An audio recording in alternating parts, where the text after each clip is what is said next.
Crime branch दाखल कला Navdas हत्याकांडर chargesheet 4 मास पर हेला चार्जसीट दाखल। गोपाल विरोध रे लागिछि क्यों दफा तदंत होइनि तो बाटबुणा। अभियोग अनुसार गोपाल सहित अछि काहार हाथ।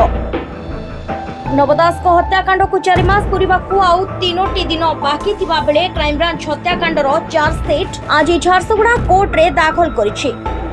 तेबे नवदास हत्याकांड को नहीं चार्जसीट रे की तथ्य उल्लेख करिछि क्राइम ब्रांच। एहाकु नहीं एबे लोकंक मनरे अनेक प्रश्नवाची सृष्टि होउछि।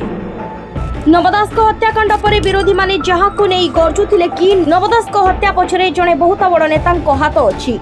जदि विरोधी अभियोग सत थाए तेबे षड्यंत्र में सामिल थिबा लोकंक नाम रे चार्जसीट रे दर्शाइबो कि क्राइम ब्रांच। ए प्रश्न मध्य एबे लोकंक मनरे सृष्टि होछि।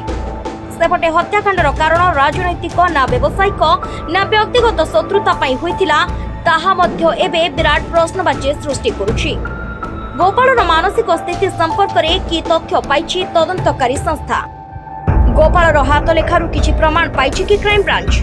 पायखानार मिलिथिबा कागज टुकड़ारू कोन मिलिथिला। पायखाना ओ हाथ लेखा नोट थ्योरी रहिबो कि चार्जसीट रे। नाली स्याही रे कोन लेखि चिरी फोपाड़िथिला गोपाल।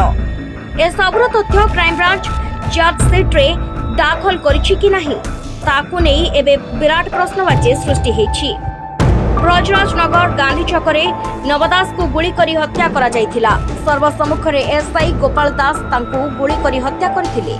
आ एहार 120 दिन रे जेतेबेले क्राइम ब्रांच हत्याकांडर तदंत करी रिपोर्ट दाखल करिछि कोन उल्लेख रहिछि सेही चार्जसीट रे ताहा ऊपर रहिछि समस्तक नजर। ब्यूरो रिपोर्ट आदर्श टीवी।